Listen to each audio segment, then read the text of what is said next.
বাংলাদেশের আকাশে পবিত্র রমজান মাসের চাঁদ দেখা গেছে। শুরু হলো পবিত্র মাস মাহে রমজান। সন্ধ্যায় জাতীয় মসজিদ বায়তুল মোকাররমে ইসলামিক ফাউন্ডেশন কার্যালয়ে জাতীয় চাঁদ দেখা কমিটির সভায় এই সিদ্ধান্ত হয়। ঈশান নামাজের পরই মসজিদে আদায় করা হয় প্রথম তারাবিহ। এইচ.এম. মেহেদী হাসানের প্রতিবেদন। বাংলাদেশের আকাশে পবিত্র রমজান মাসের চাঁদ দেখা গেছে। শুরু হলো মাহে রমজান। ঈশান নামাজের পরই ধর্মপ্রাণ মুসল্লিরা শামিল হন প্রথম তারাবির নামাজে। চাঁদ দেখার বিষয়ে সিদ্ধান্ত নিতে শনিবার সন্ধ্যায় ধর্ম উপদেষ্টার সভাপতিত্বে অনুষ্ঠিত হয় কমিটির সভা। সভা শেষে গণমাধ্যমের মুখোমুখি হয়ে জানান রমজানের আগমনী বার্তা।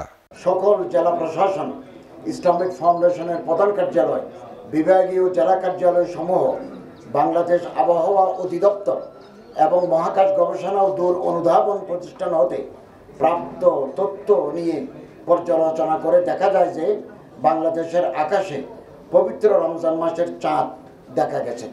রমজানে দ্রব্যমূল্য সহনীয় রাখতে ব্যবসায়ীদের প্রতি আহ্বান জানান তিনি। এবং বেশ কিছু জরুরি পণ্যের উপর শুল্ক সরকার প্রত্যাহার করে নিয়েছে এবং আমদানিও বৃদ্ধি করে ফেলেছে। ইতিমধ্যে আমাদের বাণিজ্য মন্ত্রী ইতিমধ্যে ঘোষণা দিয়েছেন আগামী এক সপ্তাহের ভিতরে সয়াবিন সহ রমজান রিলেটেড যে সমস্ত আইটেমগুলো আছে এগুলোর দাম সহনীয় পর্যায়ে চলে আসবে। এবং আমরা ব্যবসায়ী ভাইদেরকে অনুরোধ করি রমজানের পবিত্র রক্ষার্থে এই পবিত্র মাসে তারা ব্যবসা করবেন, লাভ করবেন, নিঃসন্দেহে করবেন, তবে তারা যাতে জিনিসপত্রের দাম সহনীয় পর্যায়ে থাকে এই ব্যাপারে প্রয়োজনীয় তারা মানসিকভাবে তৈরি থাকবেন, প্রস্তুতি নেবেন, এটা আমরা ব্যবসায়ী ভাইদের প্রতি অনুরোধ জানাচ্ছি।